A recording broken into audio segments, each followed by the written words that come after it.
Welcome to Up North Adventures. On this episode, we head back to the Porcupine Mountains for a little winter adventure.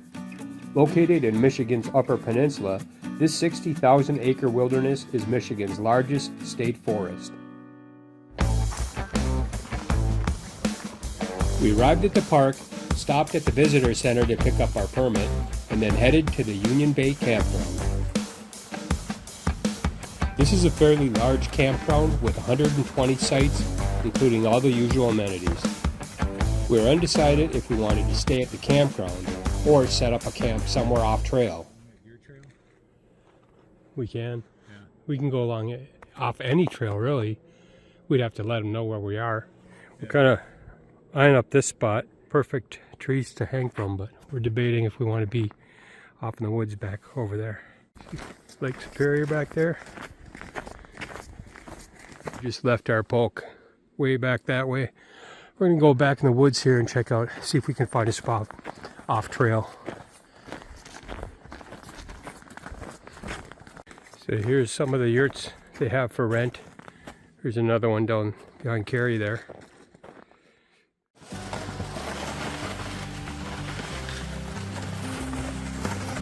After some exploring, we decided on a more wilderness experience over the developed campground. We found a snowmobile trail that would provide somewhat easy access to the backcountry, even though we did have some mishaps along the way.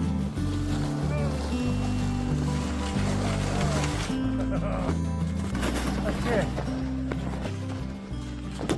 Well, we made it to the trail, the official trail. No more bushwhacking. We decided to leave the campsite and we found a spot, nice spot right on the shoreline.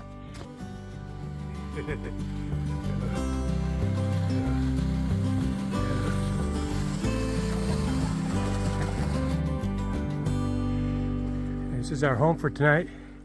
She's a beauty right on the shoreline. We'll find a spot somewhere in here to hang. Look at this. Little wave action. That sound will drown out the snowmobiles in the background a little bit. Love it. At the edge of the Porcupine Mountains are the pristine, sparkling waters of Lake Superior. The park includes 21 miles of shoreline. We needed just 21 feet.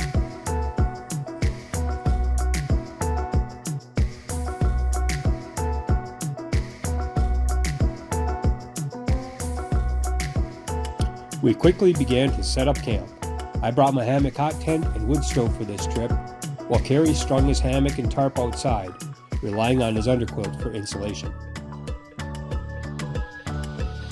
As we settled into our new surroundings, we were treated to the unique spectacle of pancake ice. These discs are formed when waves cause forming pieces of ice to knock against each other, rounding their edges as they freeze and grow. Pancake ice range in size from 1 to 10 feet in diameter.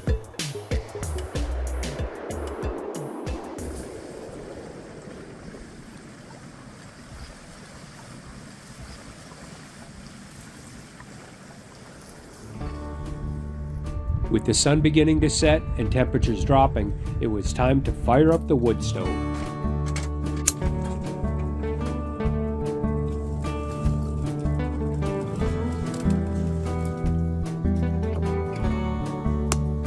Losing our light. What are you cooking there? Chicken Alfredo. Chicken Alfredo. Smoke's going the other way, at least you won't get smoked out. All set up. Got my hammock tucked away in the corner there, just to give me some room until I'm ready to go to bed. All I gotta do is strap it to that tree right there, and I'll be good. Got plenty of firewood. Yeah, I gotta get cooking here. I'm just cooking up some supper. We might view out the window though. How awesome is that? It's a little barbecue tonight. Pulled pork sandwiches. I already toasted the buns, and I got some slaw to go with it. Forgot my good pan at J. Cook Park on my last trip. I'll have to go back there. My good camping pan. It wasn't cast iron, but it was a good steel pan. Alright, here we go. Some pulled pork sandwiches on toasted brioche bun with my wife's famous homemade coleslaw. And for dessert, I got Nut Brown Ale, South Shore Brewery. I think this is in Ashland, ain't it, Carrie? What's that? Ashland, Wisconsin. Not too far from here. This is good stuff, and I love the little dude hanging from a hammock on it. All fueled up from a hot meal, and with darkness setting in, we set out to do some night hiking.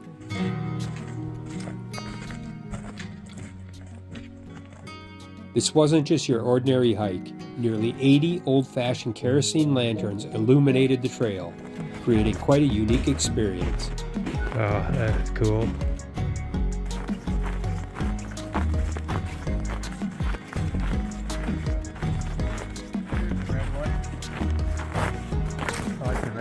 The lantern has been a part of our lives for years and is a staple of many camping trips. It's a bright invention that has served both practical and decorative purposes throughout history. The first evidence of lanterns can be traced all the way back to 230 BC. The Dietz lantern that you see here lighting the trail has been around since 1840, and the Dietz Company was once given the moniker, the lantern that lit the world. We just needed it to light the trail.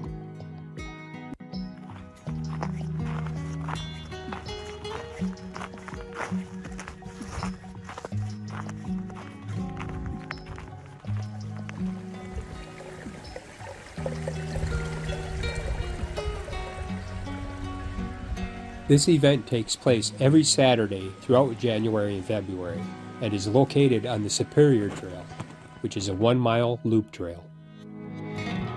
Okay, we're just getting back from our hike. Let's see. Probably good and toasty in here now. That's not too bad. It's not cold. I see Cole's fan's still going, so it's gotta be somewhat hot. Okay, get the disco lights going here.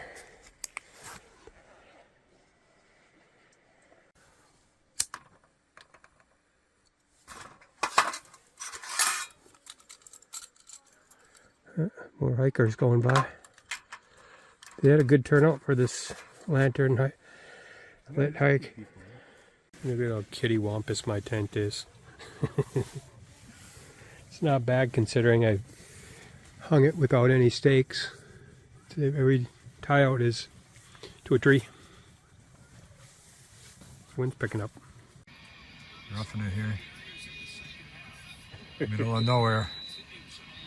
We are actually rough. Wait a minute. No. What is that? Technology.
Good morning. Day 2. Got some breakfast going, corned beef hash, and I'm going to mix that with some breakfast skillet from Mountain House. I got it rehydrating. So I'll mix them together. That should be good. Job today is straighten this thing out. You can see the gap on the bottom here. I'm not exactly on level ground, so this thing is all kitty wampus. So we'll see if we can straighten it out a little bit. But first I gotta have some coffee. I gotta believe this. Little warm. We got our cooking in here, folks. About 90 degrees in here, 30 outside. I'm not a big fan of these, are you? No, never had been. Skillet. That's why I'm mixing it with the corned beef, just to friggin' make it more appetizing. After a nice hot breakfast, we headed out for another hike. Our plan was to jump on the Superior Trail and then connect to the Deer Yard Trail, which is a loop hike. This is the White Birch warming shelter. They had a big bonfire here last night for the lantern hike. They still got a lantern there. Nice fire ring.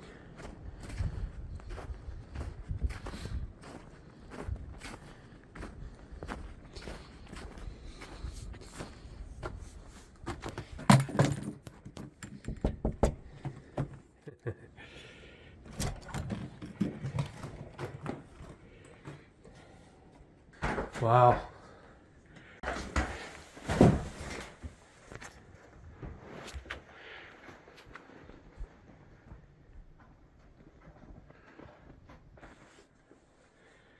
This is nice.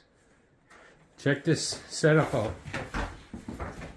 Thing turns into a bunk bed. It's like a futon, double futon bunk bed. American high technology. I could live in this. Could you? Yeah. Oh yeah. Yeah. Okay. You could put some storage up here. Tiny house. Warm it gets in here? Oh yeah, that's a nice stove. I'm sure it gets good and toasty. Animal tracks in the wall here.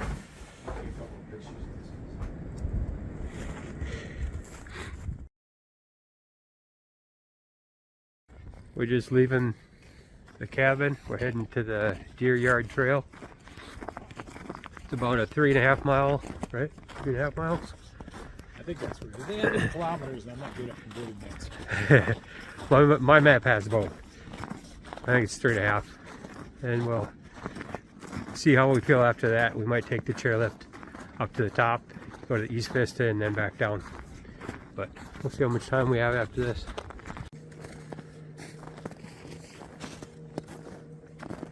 Okay, let's see, where are we here?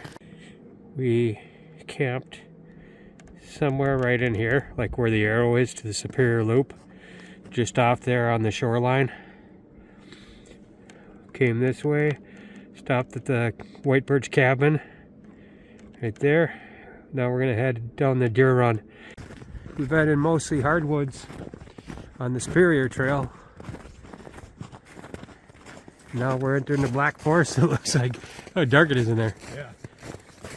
Getting in those sunlights. Somebody's been out here with a fat tire bike, snowmobile, or that must be from the groomer. This ain't a snowmobile trail. They share their cross-country ski trails with snowshoes, and it's packed down pretty good. We're just in our boots. Yeah, this looks cool. Wow. Creek here. What a drastic change, huh? Yeah. I mean, look at the right from the creek this way. It's all hemlock. I bet you that's been logged out.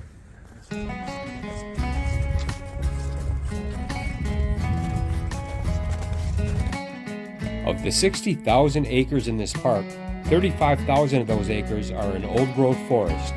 It's the largest stand of old-growth sugar maple and hemlock in the entire Midwest.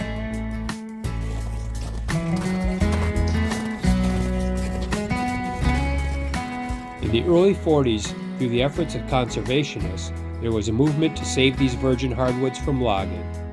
By 1945, the Porcupine Mountains State Park was established to protect this area.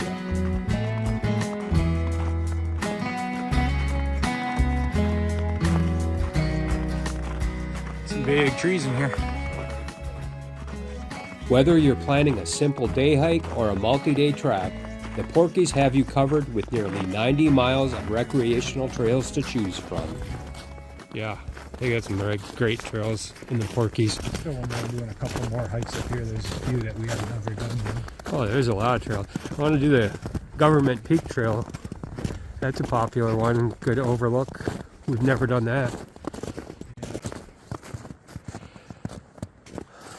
That shook the earth, huh?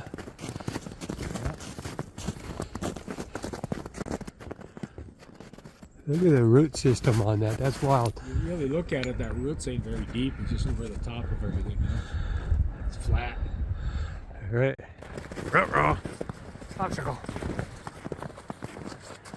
Hey, everybody do the limbo. You get a knot on your head if that drops on you. That baby moving around. That's the definition of a widowmaker, folks. I think the only thing holding this tree up is these branches right here. Just on the ground. So I'm making this cool. Yeah, don't bump it. Let's not bump it.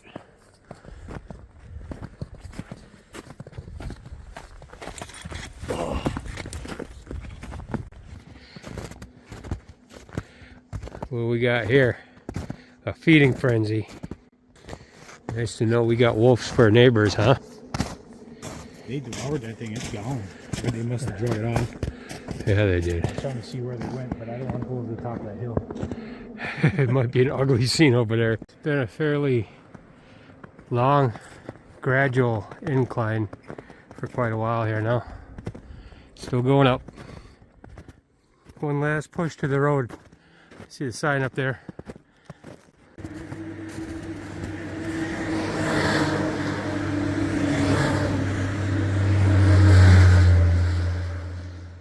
Kind of see down the road the elevation. We were tied right down on the shoreline right there, right? Yep. Pretty much the same elevation, but we came through across the road here. See, way down there, the shoreline.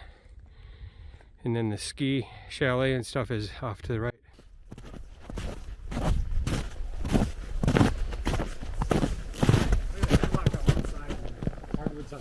Uh-huh. Look how much that dead tree stands out from the rest.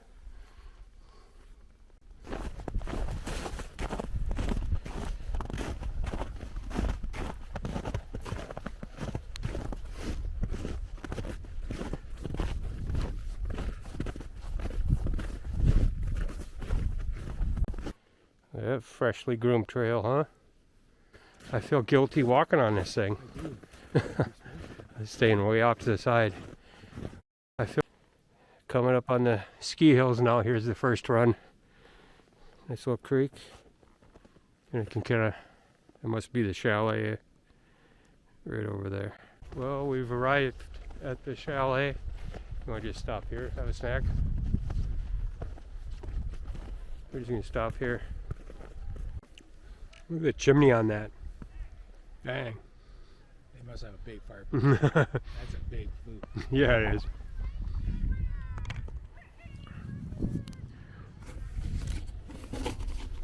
It's pretty nice out right now. Yeah.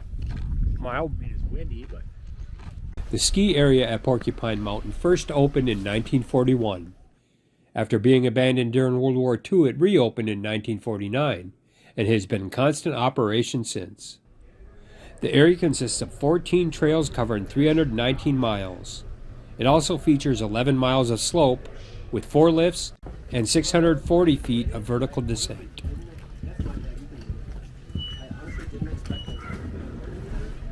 We're debating whether we want to take the chairlift to the top and hike 3 miles. We found out that there's a shorter path that is an unmarked trail on the edge over there. So we might take the chairlift up and then check out the East Vista and then track back down with our snowshoes. At the Winter Sports Complex, you'll find a variety of amenities, such as snowshoe and ski rentals, dining at the Fireside Grill, and a gift shop. They also offer guided hikes, lessons, and hold many events.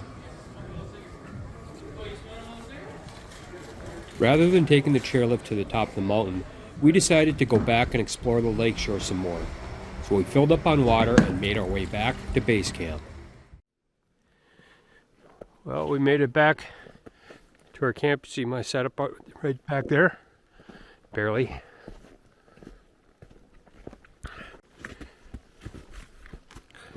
Home sweet home. I'm gonna cook up a little lunch and figure things out.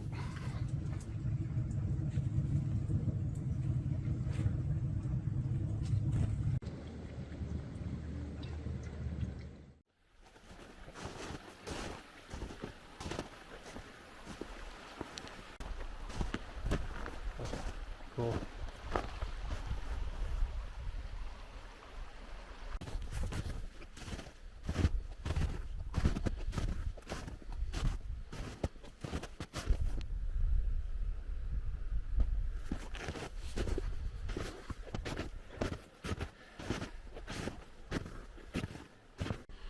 Just caught up to Gary. He's up there snowshoeing. He's doing some exploring. How does it look that way?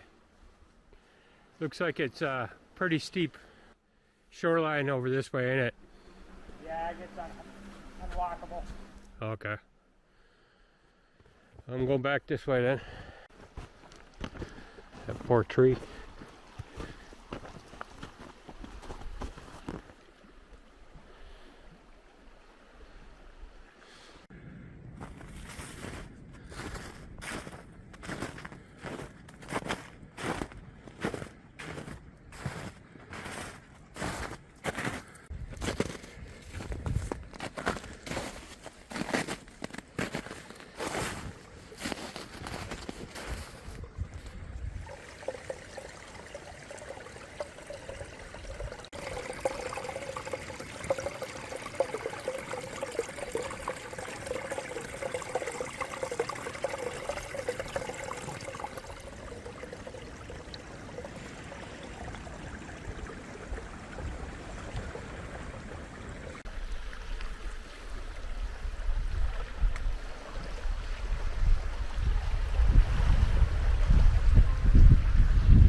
The rest of the evening we spent relaxing around camp.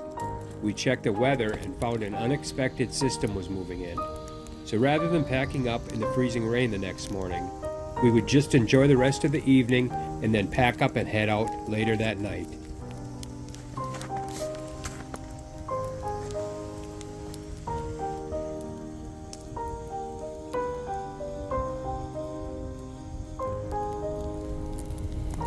Thank you for watching, and we'll see you on the next adventure.